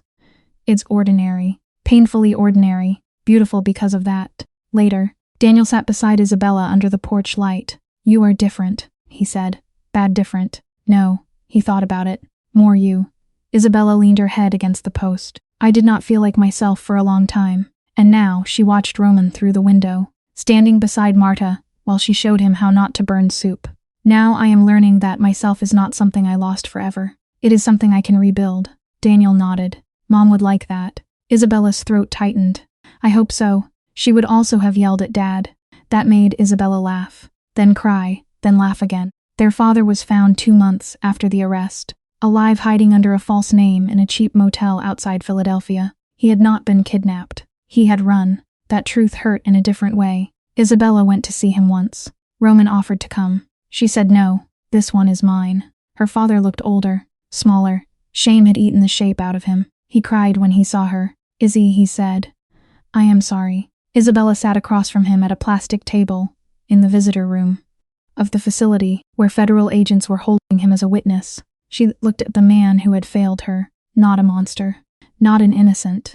A coward who had loved his children and still sacrificed one of them because fear had made him selfish. "I believe you are sorry," she said. He reached for her hand. She did not give it. "Can you forgive me?" he asked. Isabella breathed in. Forgiveness again. Everyone wanted it to be a door that opened when they knocked. But forgiveness was not owed on demand. "Not today," she said, her father's face crumpled. "Maybe not ever in the way you want. But I hope you become honest enough to live with what you did." "I was afraid." "So was I." He closed his eyes.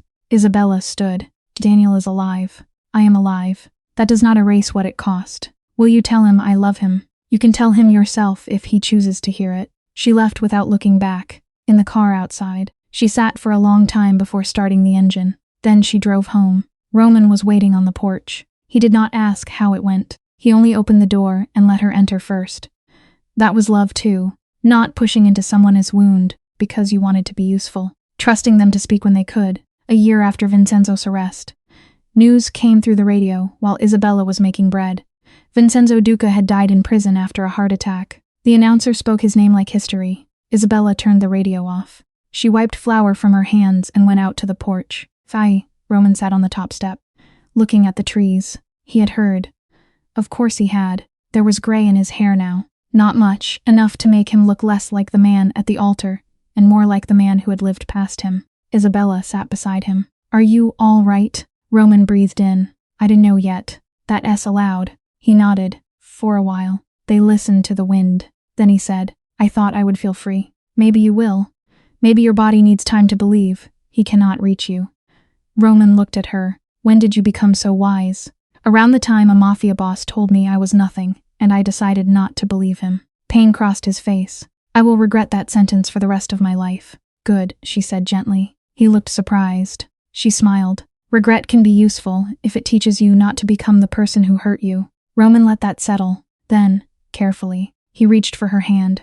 "Do you remember what I told you that night on the floor of Sunday's room? You told me that when it was over, you would take me somewhere with no men in dark suits and ask me, from the beginning, if I would let you try. It is over," he said. Isabella looked at him. The porch was quiet. The house behind them smelled like bread. Somewhere down the road, a dog barked. No guards, no cameras, no father watching from the shadows. "Then ask me," she said.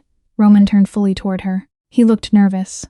That almost made her laugh, because she had seen this man face killers, lawyers, judges, his father, and his own grief. But this frightened him. A question with no force behind it. A door that only opened if she chose. "Isabella Quinn," he said, because she had taken back her name while deciding what came next. "If we had met in another life, with no contract, no debt, no blood, and no one standing behind us with a knife, would you let me know you? Not as Roman Duca, not as the man who owned a house full of ghosts, just as a man who has done wrong, who is trying to do right, and who loves you enough to let the answer be no." Isabella's eyes filled. She thought of the gut wedding dress on the floor, Daniel at the payphone, Marta's frightened voice in the west hallway, Caroline's red scarf, Matteo's empty crib, Claudia's napkin in the museum restroom, Salvatore lowering his eyes, Vincenzo in handcuffs, Roman sitting in a chair by her window so she would not have to fall asleep alone. She thought of her mother saying, "No one gets to decide your worth unless you hand it to them." Isabella did not hand it away. Not this time. "Yes," she said. Roman closed his eyes. "Yes, yes, but not because of the ring. Not because of the contract. Not because I owe you anything. I choose you." He bowed his head over their joined hands. She touched his hair, and for the first time since she had known him, Roman Duca looked at peace without looking empty. Later, people would tell the story in different ways. Some would say Isabella Quinn was the woman sold to a Mafia boss for $4 million. Some would say she was the daughter-in-law who helped bring down Vincenzo Duca. Some would say she was brave. Some would say she was foolish. Some would turn the pain into romance and forget the cost.